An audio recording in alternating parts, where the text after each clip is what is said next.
Start again. Hello, this is Kinetics 104. This is part 2, and this is talking about what if the concentrations don't all cancel very nicely. And then finding values of K I'm going to do in a part 3. Okay, so we are asked in this question example to determine the order of each reactant and a value for K given the following data. So here's our data set.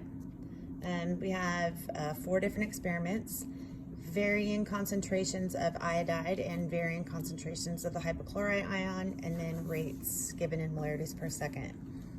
So the first part of the answer is we can find X, which is the order with respect to iodide, very easily, because from experiment 1 to experiment 2, the concentration of the OCl is constant. So this stays constant, so we can find the order with respect to this guy as this guy varies. So we can make a statement that when the iodide is doubled, the rate also doubles, therefore the order with respect to iodide is 1.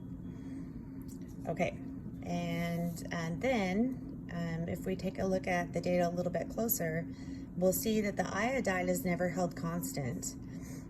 So determining Y, which is the order with respect to hypochlorite, is different. So you want to use what you know. We're going to substitute and cancel what you can and then do the math. So for our situation, we would choose experiment 1 to experiment 3. And you could have chosen pretty much any of these and do the same kind of procedure. And then we have our Ks and our concentration of iodide, and we know that X is equal to 1, so we're going to substitute that 1 in there. And then we have 0.18 and 0.09 for the concentrations of the hypochlorite ion, and then we're looking for Y. Okay, so if we simplify this, if you divide this out, you get 8, so this becomes 8, and the K's go away.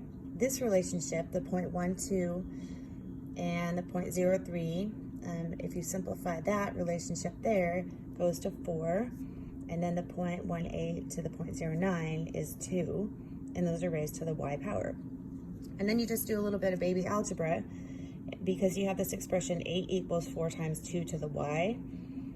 You just divide both sides by 4, and you get 2 equals 2 to the Y, therefore Y equals 1.